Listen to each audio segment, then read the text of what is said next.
Ray Lee with Speedboat Magazine here with another episode of the Boats and Bros podcast. And we are here with my bro, Myrick Coil, and our other bro, Bob Teague of Valencia, California's Teague Custom Marine. How you doing, Bob?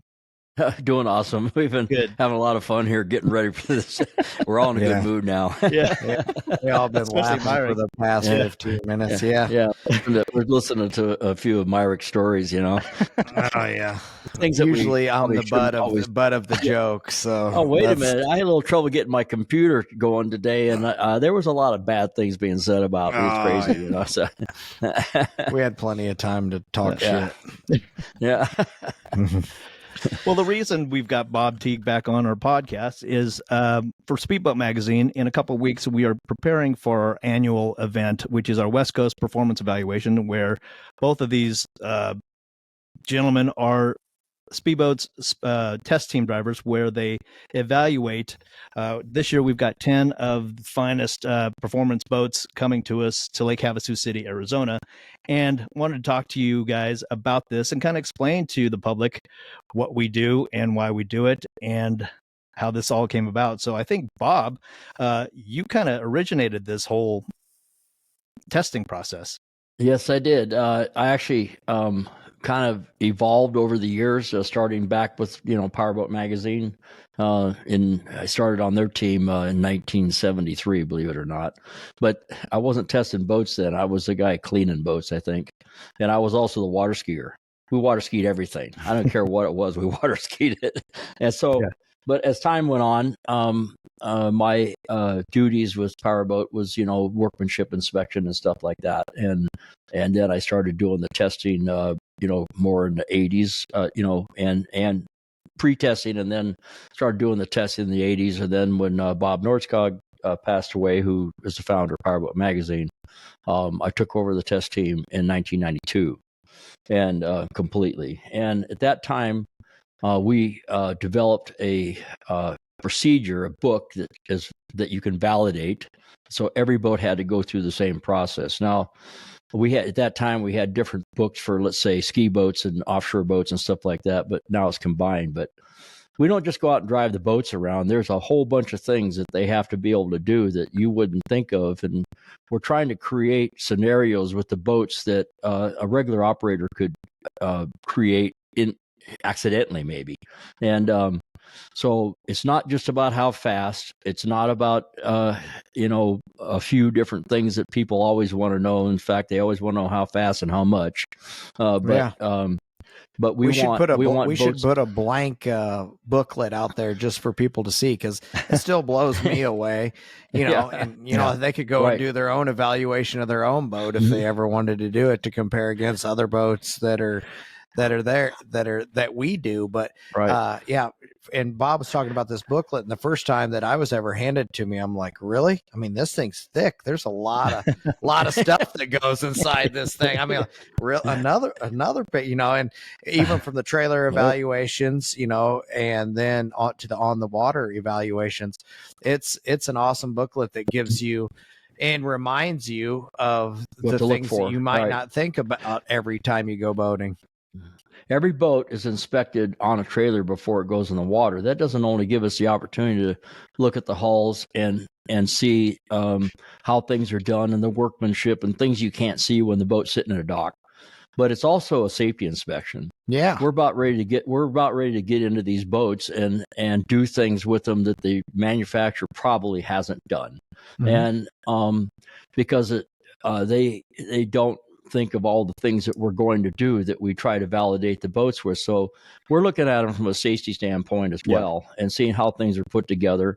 And a lot of times we come up with recommendations for the builder to help them make their product better. And that's one of the real purposes of this evaluation. To a certain degree, it's a competition, but more so, and it's an advertising tool for the manufacturer as well. But I think probably the most important thing is that we get to give them feedback about things that we find or things they should consider and all that stuff, and the advantage that we have that the boat builders don't have individually, because they haven't driven everybody else's boat. Yeah. And so we have a way they see just their product instead of seeing other people's product. Yeah. And ultimately, Ultimately, Yeah. it's a guide for the consumer to do their research if they're in the market to buy a boat, and to help narrow their decision down. Yeah, and another thing is that you have to consider. Well, we want to see boats that are efficient, even at the speeds that you normally use them at. I think that's more important than what top speed capability is, because we don't. People, how fast will it go? That's fine, but I would say that a boat that runs efficient in the mid range, where you normally drive in and stuff like that, I think that's more important. But you don't want it to do evil things while it's going through certain maneuvers, and there has been ones that fail, and it's not always a happy time, but some boats do get like hey, you need to work on this, because it could be dangerous for somebody. And it doesn't happen often, but it has happened. Well, one of the questions that I get a lot from random people is that, how do I become a speedboat test team driver? And it's not a position that's readily available. You two are the best in the industry. You guys work on boats every day. You guys have the special ability to be able to feel and hear and listen to and even sight inspect stuff that may be right, or even worse, wrong. Yeah. Bob said it well, and I had never really even thought of it like that. What he just mentioned, the on the trailer evaluations, when you're looking at the construction, it might be as simple as, this might be, a single engine Bravo with a hydraulic steering ram on it. But, when we look at something, we don't even think about,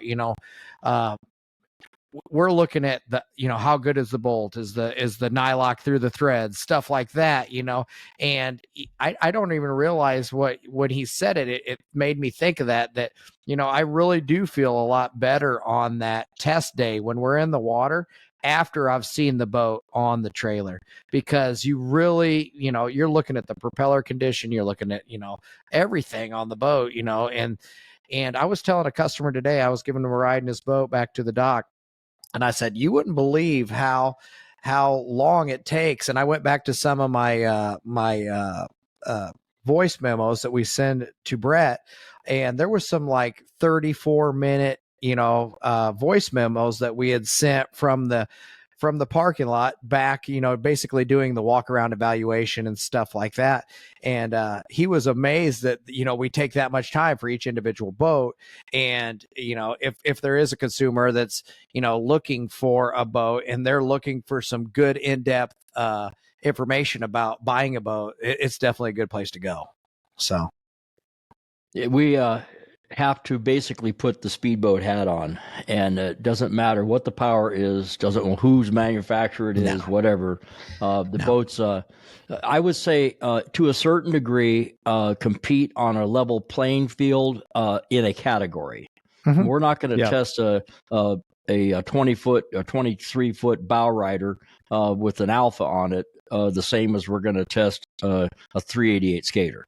Yeah, it's a different program. You got to be open-minded, and when we talk about it, we talk about them apples to apples, instead of, because we're fortunate enough to been able to ride in some of the best, and then you're in when you're in a boat that say might be an $80,000 or $160,000 boat. You got to keep that in mind when you're judging it, because bang for your buck and things like that. So there's a lot of things that come into play that I don't really pay attention that much to when I'm out running boats all the time, but time to plane, that's one that always gets me. It'll be like, 4 seconds from, time to plane, compared to 24 seconds for some boats, and things like, it's like, that all day. Yeah, all day. Those ones that are like that, I like to go way out away from the nautical end, because it seems like forever when you're trying to get a guy's boat on plane, and the exhaust is aiming at the guy that brought the boat, and you're just you're like, oh man, I don't want to do this right in front of this guy. I could think of one boat that was really, really difficult to get on plane, and you had to hold your hand a certain way and maybe your mouth a certain way. And so I finally figured it out, and I was the first guy to test it. By the way, Myrick and I test individually on a lot of boats, and we don't share our information until the end. So then we can talk about it. Yeah, so we validate unless we come up with something that if I'm taking a boat out and I find a quirk about it that could be a dangerous thing, I'm going to give them a heads up. Hey, watch out for this, and vice versa. But or on something this one that case, will make it be less abusive to the boat. Like, right? Yeah. Hey, how do you get the? Because I called Bob. I was like, "You able to get this thing on plane?" Yeah, and I'm like, "How?" Yeah. Well, see, I kind of let him go out. You see, he called me because it took some special things to do, and so drag the tab. And when you think about it, when people buy a boat, they want to have something that's completely dialed in, and we appreciate it if the boat manufacturers bring us boats that are completely dialed in. But then on the other hand, they need to bring us a boat the way they sell it too, because if we test a boat that maybe has the motors hopped up or something else like that, and then when they sell one to the John Q public and it doesn't perform the same, so it's almost like false advertising, and then they're like, what's wrong? Why can't I do it? You're like, well, because we brought this special set of props that are 4 mile an hour faster than anything that the manufacturer has.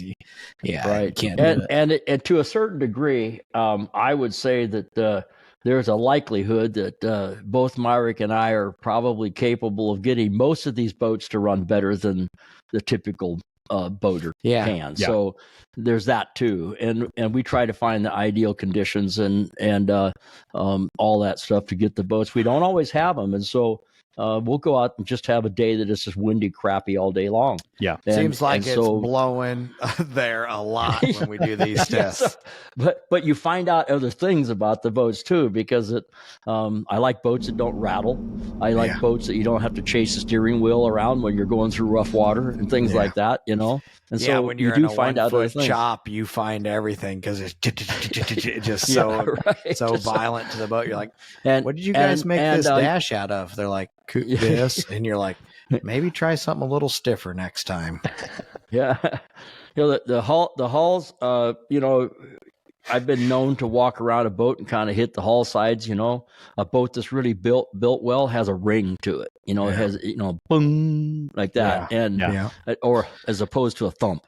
And it's like a snare drum compared you'll grab to a bass on drum. the trailer inspections. For example, if you got a full hydraulic steering system, you should be able to grab that drive and you can't move it at all. Yeah.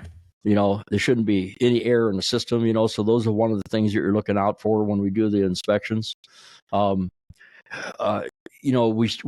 test everything: seat comfort, visibility coming on plane, visibility while you're on plane. There's boats that we test that the windshields are so dark you can't wear sunglasses. And they get rated on that. It's like, right. How about windshields that don't shield wind? Basically, there's some of them that just direct it right at your face, like your face is right above them, and it's like, they're cool looking. Yeah. So, back to your point before we go any further, Bob, is the reason we do 2 teams is also to keep bias out of the testing process. So neither driver can have any preconceived notions or like or dislike for a manufacturer.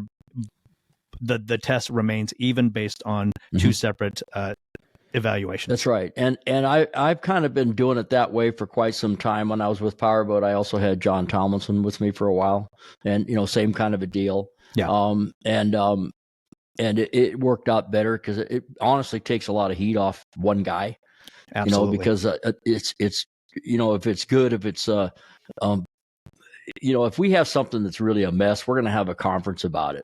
Yeah. And there are times when a boat actually fails for some safety reason, and we're gonna require a manufacturer to resubmit it fixed before we basically throw them under the train. Well, at least that's the plan. Yeah. So and the plan is each year we do 2 full days of testing, like the guys have been saying. We do the first day what we call the dry land inspections, where the boats come to us on trailer, and Bob and Myrick will investigate and inspect the boat from. This is while Ray is running around with a Crayola riding on a board and eating Twinkies. Okay, so it's actually a little bit better than that. We actually have a tent because we'd overheat if not. Chris comes by. Chris keeps us fed pretty good. Yeah, right. So Ray's under the tent. We're in the sun, Yeah. and then they're crashing drones into me and whatever else. So, Yeah. no respect whatsoever. Yeah. So the first day is the dry land, and then the second day we do the sunrise photo shoot with the helicopter chasing for all the pretty shots and the models and such, and then that's where the business starts. Once that is done, you guys jump into each and every boat and take it out there and evaluate them. Each of us twice individually with different drivers or different reporters or evaluation helpers, or what's the technical term for that? What's the technical? Meet in the seat. Meet in the seat. Yeah. That's right. Yeah, Ray's technical term. A co-tester. How about that? Yeah. Co-pilot. I had Tony Scarletta last time. It was cool riding with it. Yeah, I had Tony. I had Tony also. In fact, we tested that 33 X Eliminator with the 700s in it. Tony was with me, but lots of times I have Ray. And Ray's always pushing me to get that last one. I remember one time. I'm trying to think who was riding with me. It was an older gentleman. He had only done it maybe one time. And we went like, I don't know, we went like 163 and some. And it wasn't a great ride, like between 100 and 130. But once you got it above that and tab back out of it and you got it going, and we slowed down, and I was like, woo, that was kind of fun. The dude goes, "You're nuts." That's what he says to me. And I was like, yeah, well, you got to do what you got to do. And he was just like, I was thinking the whole time when we did this, I was like, I wonder what he's thinking over there. I always tell people when they're driving their pleasure boat, and of course I've got quite a few fast pleasure boats, and I know a lot of people with them, and you always drive your boat to the comfort level of the least comfortable person, and obviously we weren't doing that's that. A good way. That's a good way of putting it. But that's the way to do it. You look around and see that person is tensing up. Except for this, when they're telling us to go out and run the shit out of it, and you got this guy over here that's got to hold on real tight and write the stuff down that you do. Yeah. I had a situation once where I was told, this is not in Speedboat days, but where I was told that this guy is going to be on the test team and he wants to ride with me and all this other stuff, and I didn't think he was the right guy, but it wasn't my call, and I go, okie dokie, here we go. So I put him in a 24-foot boat. I'm not going to tell you the manufacturer. It's catamaran. 146 miles an hour. Oh my gosh. Jeez. And he was white. Oh, my face got whiter just hearing the story. He checked out. Yeah. Wow, that's fun. So, okay, but it's every once in a while we get a boat that's exceptionally good at high speed. Yeah. And the ones that aren't, if we're not going to go out and do something that we think is not good, not right, doesn't feel right, and all that other stuff. And but once again, we are really more interested in how it does everything. How does it come on plane? How does it do slalom turns? Believe it or not, slalom turns, and doing circle turns in a tighter and tighter thing to where the boat basically mushes out and comes off plane. Things like that, things that people might do.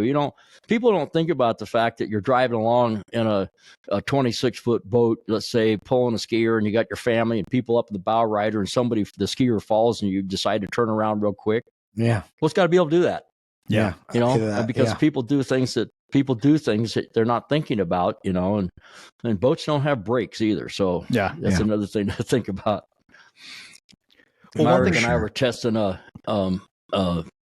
boat in Lake of the Ozarks, and it was a fast one, and one of those deals that had dual power and 1550 deal, and we put it into the 1550 mode after we did the whole test. We were together, and I'm driving it, and Myrick was recording at that time, and we put it in the 1550 mode, and I held that thing and 183. 183. Yeah. and we slowed down. Well, we slowed down because a little gust of wind came up and started moving the boat over sideways a little bit. Puffed us across. So I just kind of backed off real easy. We stopped. It was silent for a minute. We looked at each other and we go, holy crap. Yeah. Yeah. So, that was probably, that's the one when I go back and think about like speedboat test team. Holy shit, that would probably be my highest one. That was for me, a white knuckler watching you guys go out, and then a sigh of relief when you guys came back. Well, yeah, August. Why didn't you come with us, Ray? Yeah, you know where I would not have cared that there's another 180 pounds in it. You would not have affected it. Yeah, it wouldn't have made it. Might have helped. Yeah, might have helped. Right. Yeah. So what else do you guys look for when you're test driving a boat? So obviously you guys generally don't have experience with that particular boat beforehand. So it comes to you essentially blind, and then you learn it and then go run it. Cockpit layout's one of the things, because I mean, you have to learn it quickly, like you just said, but how easy is the stuff to get to? Can I reach my component panel that has these 10 buttons for bilge pumps, lights, stuff like that? And then how easy is it to hold the things that you have to control the boat with, your throttles, your trim buttons, your steering wheel, stuff like that. So, and for Myrick, you need his footrest that comes up. Yeah. Power footrest. Yeah. Me too. Now, there's been a lot of times where even in DCBs, I'm sitting there and my legs are hanging from the seat. I don't even get to the floor in some of them. Yeah, they're dangling like they are right now in this chair that I'm sitting on. So the thing is that the way we structured the test, it's almost like learn the boat. That's how it starts out. Yeah. It starts out with how fast does it go minimum plane? How fast does it go at 2,000 RPM? Best speed, 2,500, 3,000. By that time, you're starting to get the feel of the boat, what it does, and everything else. How easy is it to get on plane? Does it have any porpoise in the mid-range? Is it affected by wind blowing from the side? All those kind of things you're learning as you go. So you don't just jump in the boat and take off. Right. So as the test goes on, you start learning different things about the boat and familiar yourself with it. Now, the truth is that there's not a lot of boats that we haven't driven some model of, or at least I haven't. Right. I think I've driven about everything that exists, except for it might show up with different power. Right. Or every year we might get at most maybe a half a dozen brand new models. Something that we haven't seen before, and this year there's going to be a few, or there's going to be configurations that we haven't tested before with the power that's in it. So something about the boat already. For the most part, we already know the manufacturers. We know how they build boats, but we're still checking them very closely. But so the test is structured in a fashion so that you learn the boat to and when I find some idiosyncrasy that the boat does, I try to recreate it. If it does something weird, I don't know if it's a fluke, or then I'll try to find it again, because it's kind of like picking on a scab. You know what I mean? Yeah. Because you want to find those things. But it's about, depending on the boat, 45 minutes to an hour on the water with the boat, each of us. So that boat has to do that in a day, and plus it takes a good half an hour on each boat to do the dry land evaluation as well. This is not only documented in a book, it's documented on a recording. Right. So those recordings are all sent back to the editor, Brett, to start putting articles together with. And then we get to look at them. We got to make sure that they're accurate before they go in the book too. Right. Myrick, you've been on the team for quite some time. I can't remember how many years it's been already, but I remember when you first came on the team, we're obviously proud to have you, and you've driven boats your entire career, but the book was something that you had to get used to. Yeah. I mean, I think the book is because right now I guarantee that if you put it in front of me, I'd be like, oh yeah, I forgot about that, because I'm the kind of guy that, I don't know. My mind thinks of certain things, but it doesn't necessarily remember everything. So when I see the book, I'm like, oh yeah, the capacity of storage in the V-berth or something like that, Right. You're like, I wouldn't have remembered that, but that is crucial to some people that are going to stay on their boat, or Right. have a lot of people ride in it. Yeah, so the book, it was good. I mean, at first it took me a little time to get used to it, but and there's still even times that, by the end of the day when we're doing this, I can pretty much go through the book. Okay, like, here's a 2000, here's a 2500, here's a 3000. And then we're going to do, time to plane with tabs, time to plane without tabs. Without like that kind of stuff, you kind of forget what you're going to do. But it's like Bob said, when you do these things, by the time you get down to the lighthouse, pretty much got the boat down to what I feel I'm comfortable doing with it, because you've got it on plane a few times, you've slalomed it, you've tried different trim settings because of the 2500, 3000, 3500. You've you might have done your 5, 10, 15, 20 on your speeds, and all this stuff really keeps you concentrated on the performance of the boat instead of just going out for a joyride. It really keeps you intact and trying to get the maximum performance out of this guy's boat, because they worked hard to build it. I should work hard to give it a good running and a good a fair evaluation. That's right. Yeah, evaluation. Which is the common misconception of maybe the masses think that we're just out there thrashing on their boat, just joyriding it. But that's why they want our job, by the way. Right? Yeah, because they think it's fun. Yeah, I tell you which what, it is cool. And Bob will back me up on this. As a mechanic, we don't want to break shit. There's enough broke shit out there. Yeah, right. You don't want to break anymore because you don't want to work on it because there's not enough time in the day to work on it all. That's right. Yeah. Yeah. But the thing is that a lot of things that people don't realize that we're looking for is being that we're mechanics. How hard is this boat to work on? And so some of the ratings are access to minor services, access to major services, ease of cleaning the bilge, especially on the inboard boats and things like that. But we go open up every hatch. We look at how it's rigged. We look at where the wiring is that normally people don't look, under the gunnels and behind the dashes and all that other stuff. Because if people pay attention on running parallel wire looms and everything and evenly spaced tie wraps and everything in places where nobody's going to look, that's a good sign that the rest of the boat's really built well. Right. Yeah, if they care at that point, they cared at other points too. As simple as, is there an access panel to the water pump? Because if you have a guy evaluating your boat that's never done a water pump on a 31 DCB, especially if it's got a QC4V in it, you're just like, yeah, you would overlook it. But if you've done it and you're upside down with a -20 crow's foot, and you're like, this sucks, you don't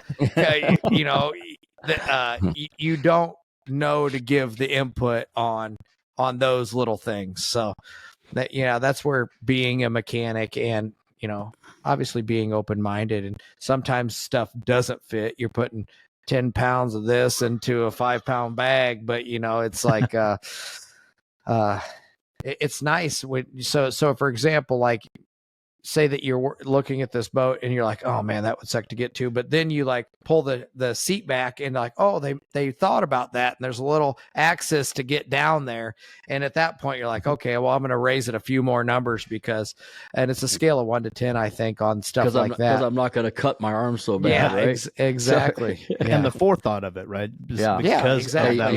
See these hands here? They were working today. So yeah. The point is that one thing that Myrick says that I believe in strongly is that guys that can build the boats, and in my case also build the engines, make better racers, because they understand the equipment and they understand what it's capable of, but they also have this keen sense of things going wrong or whatever. So a guy that can actually build a boat, not just get in the boat, but actually build it, have something to do with the manufacturer, rigging it, all that kind of stuff. And in my case, also building engines. They're better at that other side of it too, in most cases. Yeah. Well, I mean, one of the things, I've had the honor of riding with both of you guys during these evaluations, and it's so interesting to watch both of you guys work and just the finer points of how you guys operate a boat to get it to plane just the right way, or the quickest, most efficient way. And even Myrick, you told me something years ago, which I'll never forget, is that you went out and ran your race boat and felt like it just wasn't running right, and so you went back and you drilled a piece of plywood to the bottom of the boat to see if it would improve. And that's the kind of experience that both of you guys have, and the knowledge that you guys have to fine tune any boat that's out there. Now, Ray, there's been a lot of times that you've been with me, and let's say we're doing a time to reach plane, and I put it on plane, and you tell me a number, and I go, I think I can do it better. Yeah. Now that I know the boat, I go, let's try it again, and a good number of the times it's a better number. Yes. If I repeat the number, exactly, I mean, to the 10th of a second. Right. So I guess that was it, but, right. If you feel a couple things, or maybe you hit a little bump in the water that kind of slowed down the planing time, whatever. Mm-hmm. So, we're trying to give the best of the best evaluation we can give to these boats in a structured manner. Yeah. And that's what people don't understand. There's a thing that you have to accomplish when you're out there on the water with that boat. And it has to pass, it has to be rated in all these different areas of performance and maneuvers. And how many boats we got this year? How many boats we got? 10, maybe 11. Yeah. By the time we get to the 10th or 11th boat on the water day, we're not wanting to go boating. They go, hey, people, you want to boat for a boat ride? Then that. We're good. Yeah. So, you else want to go out and evaluate this thing? Yeah, where's the big Uber? Yeah, can you look at my boat? No. No. I need to show you something about No. Remember, on the flip side of that, that's joking around, but I've seen the both of you guys with as much knowledge as the both of you guys have. It's crazy how much knowledge that you guys have combined. But you guys are so generous with it to the manufacturers. You guys are like, right. If you guys did this boat would run better. If you guys did that, I think this whole boat would be better. And a lot of these manufacturers take that to heart, and they genuinely improve their boat the next go around. Yeah. Say for example, there's been a manufacturer that brings their boats 3 years in a row. I guarantee the second year he isn't going to make the mistake he made on the first year after Bob told him, hey, the reason it's vapor locking is because look at over there where that line goes around there and there's no radius in it. It's crimped off. Next year it comes and there's either a hole or something to makes it, because I've seen that happen before. They're like, they got a big old 90 in it or something that it's not a nice sweeper, and Bob will tell them that's your problem right there, and then they'll go address it, and then next time the boat comes, it won't do that again. So. Yeah. Well, this is something that I like to share my feeling with everybody that's in the business. Manufacturers, boat shops, whatever. This is something that everybody needs to think about. We all float in the same boat. What's good for one of us is good for all of us, because it's a really small, tight industry. So it really is.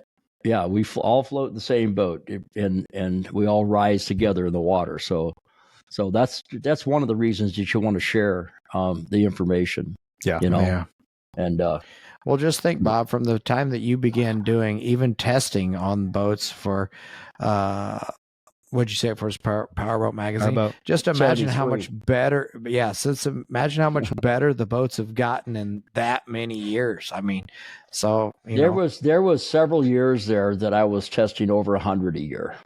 Jeez. Yeah, we're talking 2 decades worth at least. Yeah. So I mean, way over 100 a year, and valuations that were in categories.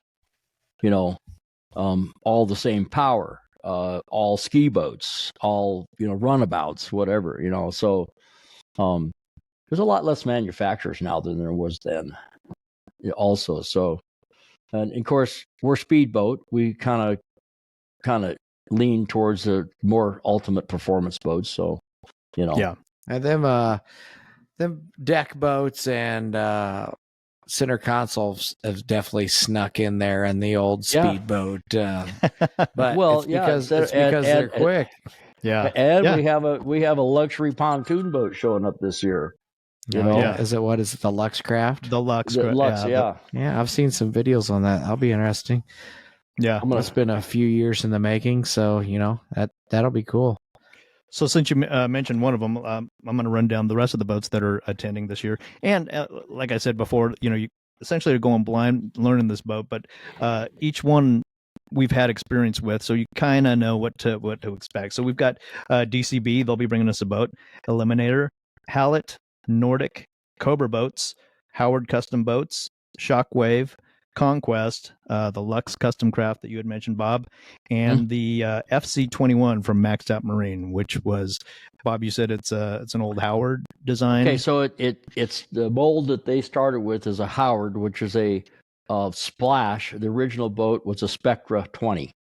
Yeah. Okay, so and Spectre is a company that started in the early 70s from half of the employees from the Campbell Boat Company. And when Campbell moved to Lake Havasu City, not everybody wanted to move to the desert at that time because Campbell Boats and McCullough Chainsaws were probably the only two companies there. Yeah. And I think it was a dirt road going into the place, that was before the bridge and all that stuff. So yeah. Campbell was originally in Glendale, Burbank area. And so when they left, a couple of the Campbell boat owners that owned a place called Spectre Color, they started Spectre Boats along with Bud Bailey, the designer, and he came up with a whole new line of day cruisers. And they had a 19. In fact, turn on the lights. They had a 19, an 18, a 19, and there you go. Well, yeah, a little more light. Yeah, in the back. So they had 24, two versions of that. I built one of those for Parnelli Jones, believe it or not. And wow, no kidding. That's cool. And so back in the day, and then so over time, that 20-foot Spectre got splashed by a few other companies, and one of them was Howard. And so then originally they had it looked like a rock, like sand deck on it. You've seen it, Ray, where it looked like somebody sprinkled sand. That was the non-skid, which was actually 1550 silica sand in gel coat, on the top. And then they had that line around it, and then they would gel coat over it again, to make it so it wasn't really sharp. And that's how that whole mold started. But the maxed out marine version of that boat has more uniform non-skid around the deck. Something like a Shiata has, Yeah, it kind of looks like a light blown in plaster on your wall almost. Right. Yeah. Like light. It's actually it's actually a rubber mat, I think. And really? Well, the last time we saw it, it was an outboard version, and this time they're bringing us one with a 6.2. I really liked it. I think it had a $300 on it, and I remember thinking, man, this thing is fun to drive, and it'd be interesting to see how it runs. My son-in-law's dad bought that boat. That blue and white one. The blue one, yeah. That thing. Yeah. And if you remember, it didn't have cleats on it. Right. It didn't have lights on it. Yeah. Well, now I did not remember that. Yeah, now it has cleats and lights, and it's called the Daily Driver. That's cool. That's the name. So Well, you two were so impressed by that little boat that we had to put it on the covers. So because you guys and you made a sale out of it, Bob, because of your recommendations of it, and they're doing well with this model. So look forward to seeing that. And we'll find a boat every year, and it's not going to be the fastest boat. It's not going to be the most expensive boat. It's going to be just, for some reason, the most awesome all-around boat. Yeah. That shows up, and it could be a 26-foot bow rider. This boat is nice. Myrick, you've been impressed by the Shockwave year after year. Oh yeah, which is there's really been times that I'm like, man, this thing is awesome, and there's been quite a few shockwaves, and I think last year the both Howards I was really blown away. It's almost like the boat that would be like I don't know what you call it, but it's like the surprise or the winner, the best all around or whatever of that. Yeah. And there's always a couple of them that surprise you, and that's one of the biggest things that I like about being, kind of the East Coast boater, Lake of the Ozarks boater. A lot of these, Shockwaves, Dominators, Cobras, I would never have even driven one if I wouldn't have been part of this test team out west. So, and to have that, kind of under your belt and that experience, it makes you a better boater, and it makes you more open-minded about, all the different things that can make boats better or worse, or like Bob was saying earlier when he was talking about the minimum speed your boat can plane at. You ask most guys that, and they'd be like, I don't know, and you're like, yeah, that is something cool to know. Like, hey, I can go 18 miles an hour and keep it on plane, and stuff have like visibility. That. So, yeah, and have the visibility. point of that exactly. is, keep it at a slow speed and then have visibility. But the boat sticks its nose in there, then you lose the horizon. You can't see where you're going. Yeah. And, and when I noticed that when, say, for example, I'm taking a boat for Performance Boat Center out there to demo or sell, that's one of the selling points that we can we use now that I would have never even thought about before, because just not ever trying it. But being on a lake where there is nighttime boating and there's 30-mile-an-hour speed limit, both of those come into play. Sometimes it's nice to be able to have the seat that flips up and get your eyes above the windshield because the reflections and things. And if a boat does that, as simple as like the MTI 34, 39, all that, you flip that seat up and your eyes get above the windshield at night. It's a great feeling to have your eyes above the windshield instead of behind the glass, because you get reflections and you lose visibility. You get the glare. Yeah. Just because even if the optics are perfect in that window, you still can't see as good if your eyes are exposed to, no window in front of you. So yeah. So it's definitely one of those things. It's not the fact that we're going out there to go as fast as we can in the boat. We're giving it a true evaluation, like Bob said. Yeah. Well, and you guys complement each other so well. I mean, just the way you guys operate, almost opposites, but the same, right? Different. I mean, I've tested everything. We grew up at different times. Yeah. I tested everything from a 16-foot runabout, to turbine Mystic. It's a pretty broad spectrum. That's and throw in a couple 50-foot center consoles, and so I don't have a bias for inboards or outboards. I appreciate workmanship and performance and boats that are dialed in. I put them in their own category. They all have their good things, and a lot of people, prefer the inboards, and a lot of people prefer the outboards. But what we're evaluating them on their own plane. Right. Well, as far as the tests go, we spend a lot of time preparing for the test. So this isn't just bring your boats and we're going to run them. There's definitely organized chaos to all of what's done out there, and I can't be prouder of having both of you guys on the team and essentially putting out an outstanding product with these evaluations. Well, I think it's a huge value for the boat builder to get their boat validated and also learn from the experience. I know that I heard from the Hamlet, the owner of Howard, of how cool he thought it was last year and what they learned by being at that event, which they hadn't been for years before. And so it's a good thing for them, and any company that wants to validate their product and they bring it to our performance reports and performance trials, that means they're ready to have their product validated. They want to put it out there, as opposed to it's at that point it's us talking about it, not them. Right.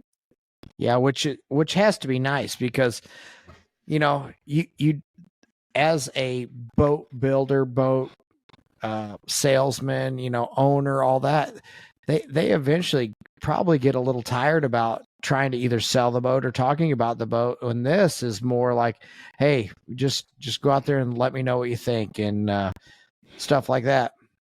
And Ray, you saying that you're very proud of us to have us part of the team. I'm sure I speak for Bob too. I'm very proud to be part of the team. All the work that you do, that you don't get as much credit as we do because we're the drivers, but you do a lot.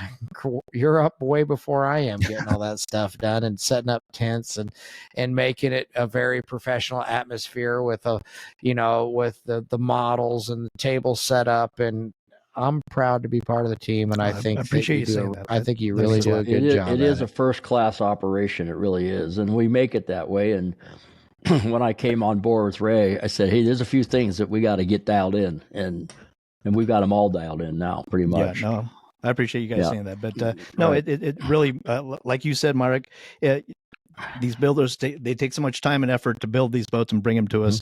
The least we can do as Speedboat is present a professional atmosphere and run it as such.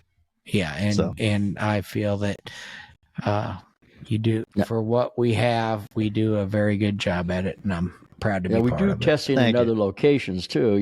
We try to get some testing done at Lake of the Ozarks when we're out there during that week. So Ray and I you guys do. I mean, I make it over there just to kind of see how much Bob's sweating, but I got I mean, because it's done during the shootout week, and it's this year there was sweat. Yeah. I'll tell you, when you look at your phone, it says 102 feels like 114. And I'm in the sun, and there's a point where you go, I don't think I feel good. I was out there all day on that dock one day. I learned though a new thing. Turn your flip flops over when you put them on the dock. Oh yeah, there you go. Yeah, that way you won't burn your feet. Well, this is something that Myrick and I have kind of marveled at, Bob, about you. Is like, you're older than we are, but no spring chicken. Put it to yeah. But you're cracking the whip on us. Wiser would be the word. Yeah. But you're cracking the whip on us towards the end of the day. You're like, come on, we got a couple more boats to go. You young whippersnappers are just lazy. That's all I got to tell you. I go with the all, we all work or we all play. Right. Yeah. I was talking to Brent Kruger today, and I was telling him, I said, you would not believe how much of a man Bob is, because at the end of the day, he is still out there in the trailer parking lot. Them evaluations are hot too. You're climbing up on those things and you're doing it, buddy. So I'm definitely giving you kudos for that. Yeah. I might get some new knees here pretty soon. Make it even better. I'll sprint up on them. Yeah, you always think if you thought you're going to live this long, you might take better care of yourself. So it's something to think about. Right. Yeah. Well, that'd be good. Hindsight. The thing is that just like you, Myrick, and also Ray, we have a passion for what we do, and that actually makes it worthwhile, even though it's super hard. We have a passion for it. We love the industry. We love boats, and we just want to be good at it. And that's how we are where we're at. And I'm really proud of that. Yeah. Yeah. You had said something earlier that I was thinking about, and you just kind of brought it up again, how you got a passion for it, and it's a small boat and we're all in it, or it's a boat and we're all in it. And I was just thinking about that, and we talk about people that we've been around, and I've heard that the passing of Derek McCormick today, and he was just as simple as a transporter for MTI, but such a great guy. And I wanted to say that I really loved Derek, and I really liked being around him. And my heart goes out to his family because and it was something so simple, but he always called me champ, and I always thought that was so cool that he was always rooting me on, and I always thought that was really neat of Derek, and very positive guy, and went back and read our last text tonight, even to Ray, and gonna miss him. So. Yeah, Derek was a great guy. Awesome. And like Awesome. Myrick and I were talking, it's like, he'd be transporting boats all over the country, but he'd never be grumpy. He'd never be impatient. He's just always friendly, and he will be missed. Yeah, he will be. Yeah. But so with that, look forward to seeing you guys in a couple of weeks. Myrick, what do you have coming up with your full plate? We have the fun run coming up this weekend. So it's kind of the last Performance Boat Center, at Performance Boat Center here.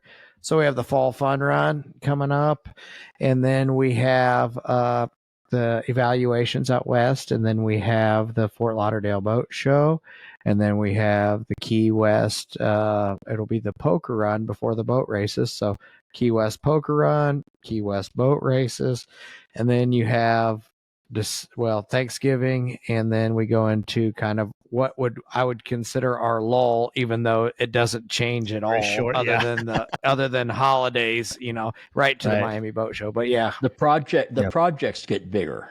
Yeah, right. Yeah. All so the stuff that you've been putting off, right? I've tried to figure it out over the years, and I'm gonna try not to have any big rigging projects. Being like right now, we're working on a 40 skater putting QC4Vs on it, and we're working on a 50 Mystic putting QC4Vs in it.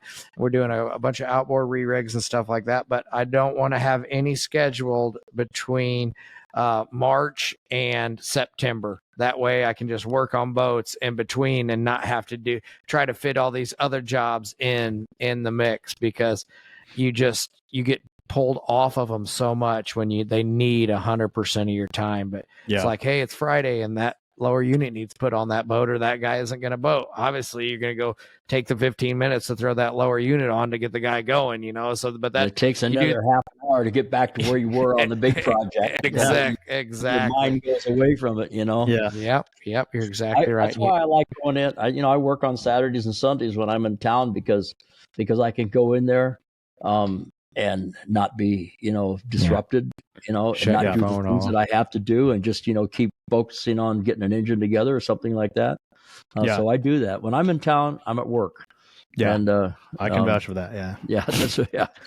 And that was the thing. I saw an Instagram post from Cheryl, and I believe it is where she just put together project after project after project that you guys are working on. Like, there's no slowing down in T Custom Rig right now. She had some pretty snappy music to it too. I thought it was cool. Yeah, right. Yeah, she does a great job with that. She really does. Yeah. Which relieves me of the responsibility of doing it. But this weekend we have this club up in the California Delta called the Delta Lunch Bunch, and it's just kind of a Facebook kind of a group, people that just all hang out together, but there's 3 events that we do per year, and one of them is a St. Patty's Day run, and we all put our boats on trailers and go up to Lake Shasta and hang out at this old Bridge Bay resort place and go out there on the lake and tie up. But this weekend we have what's called Hooky Days. Nice. And everybody ditches work on Friday. Sounds good. I'm in. I'll be there. First Friday of every October. Yeah. We all meet at Orwood, and it'll be about 80 boats. And we go do a thing around the Delta, just hang out on Friday, and that's me this weekend. I'm going. You said before that it wasn't that big of a deal, but it escalated quickly. Yeah, a lot of things that we do kind of happen that way. It's just like a few people, but we have a lot of in the whole area. There's a lot of performance boaters and people that actually have homes in Discovery Bay, and people that live in the around their area. And of course, there's a lot of waters. There's 1,100 miles of freshwater waterways out there that attach a lot of towns together too. So people come from everywhere. Yeah. It's a beautiful area. I've had the pleasure of staying at Bob's house for the Big Cat Poker Run, and boy, that community is just super tight and real friendly with everyone. It's quite a community. Yeah, it's a real boating out there. It's the real deal. Yeah, we got one thing that Lake of the Ozarks doesn't have: 800-foot ships. Yeah. Yeah. I wonder if I'd take an 800-foot ship or a 60 Sea Ray on plane. I don't know yet. Time to plane. No, Yeah. trying to plane. Yeah, trying to plane. Yeah, exactly. Right. Not Trying to reach plane. Yeah. 2 days. Yeah, Right. 20 miles. Yeah. Well, thank you guys so much for your time. I think this will give everybody a better idea of what we do when we do the performance evaluations boat tests for Speedboat Magazine. There's nobody better than Bob Teague and Myrick Coil. And again, I couldn't be prouder, and look forward to seeing all of the manufacturers and all the new boats that will be available for 2024 by the manufacturers: DCB, Eliminator, Hallett, Nordic, Cobra Boats, Howard Boats, Shockwave, Conquest, Maxed Out Marine, and Lux. And probably the first pontoon we'll ever test, right? Yeah, we've done a couple runs with it before. So we got familiar with the company. Kurt Jensen, the owner of the company, kind of had this idea to come up with this thing. He's kind of a Lamborghini freak, so a lot of the things that are on the boat, kind of have a Lamborghini appearance. Yeah, it's got the Lamborghini lines. This is a fairly large deck boat, nearly 36 feet. With all the motor and everything else, but it has 2 side doors that come out that go out to big swimming platforms on the one that we're going to test, and it's going to have 400 the 400 Mercs on it, and so they have been working. This is like the 5th boat they built now, so it's a brand new startup company, and he used to work at Eliminator Boats, so he started his own company, and the boats are pretty impressive. They're all composite fiberglass with aluminum tunes, and there's no wood in them at all. And cool. The only pontoon boat that I've been a part of on Lake Havasu would have to be the one Ray loaned us, and I don't know if it even had any lights on it. I think we were taking it to the London Bridge thinking about how we were going to get pulled over because it didn't have any lights on it. Yeah, Ray was going to watch this, hold my beer. Yeah. Here, watch this. He'd have probably put a bunch of beers on it so you get busted. Yeah, he probably had a setup. Good thing we pulled out, run him.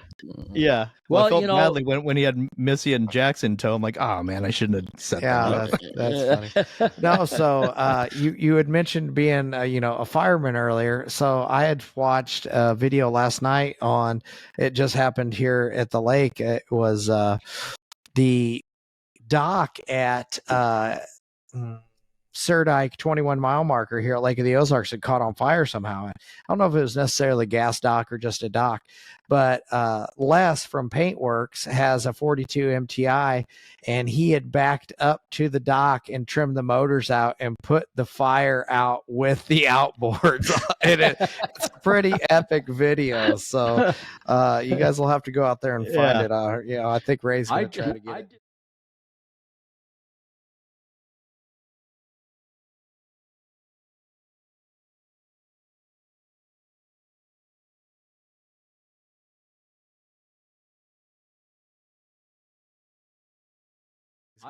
I did that once at Parker with a jet boat.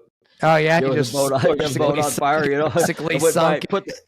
I put the jetovator up, and it was an 18-foot south wind, believe it or not. And I went. This guy's boat was on fire, and I went by and made a pass and stuck the nozzle up, and put the fire. Almost sunk the boat, but I put the fire out. Yeah. So if you have any jet boat, you got to call it the fireman. Yeah. Right. Awesome. It was pretty. I commented on the video on Facebook this morning because I was like, that was quick thinking, and because I've done it before, been horsing around with my buddies, but I've never actually done it for a purpose like that. I've always done it to be a jackass instead of do it to put out a fire. So you go under a bridge. It's low. Yeah. And not that I've done this, okay? Right now. And you got somebody following you. Okay. Yeah. And when you wet down the bridge, as they go in, all the bird crap falls off the bridge. All the sparrow nests. Yeah, right. Yeah, all the mud, the mud nests and all that stuff. Yeah, exactly. So you got to watch out Awesome. for those. Yeah. Watch out for guys. Yeah. Well, thank you guys very much. Bob, thanks for joining us again. Look forward to seeing you guys in Lake Havasu on the October 18th and 19th, where we'll be conducting a 2-day performance evaluation, dry land first, and then on water. So if you're in the area, come on by and say hello. I've got a fan of you guys that's coming all the way down from Alaska just to meet you guys. So that's cool. Sandy Stewart. Cool. Yeah, I always enjoy meeting people from around the world, especially boaters from around the world. It's neat. Yeah, yep, so, me too. Yeah, you guys are. And listen, we try to, as much as possible, to talk to everybody we can. So don't be afraid to come up and say, "Hey, what's going on, Bob?" Yeah, hey Bob. Yeah, hey, Bob. That's what my name is. Hey Bob, and then I get to walk around with Hey Ray. So and hey Myrick, hey Myrick, hey Ray, hey Bob. So. But that people say, "What's your name?" And I go, "Hey Bob." Hey Bob. Yeah. Hey Bob. Thank you, gentlemen. Look forward to seeing you. This has been another episode of the Boats and Bros podcast with Myrick Coil and Bob Teague, lead test team drivers of Speedboat Magazine. We'll be conducting our performance evaluations in a couple of weeks. Please remember to like, listen, rate, and share the podcast, and we will see you on the next one. Thanks, gentlemen. Thank you. This podcast is powered by Speedboat Magazine. Subscribe now at speedboat.com for 9 power-packed current issues a year direct to your mailbox.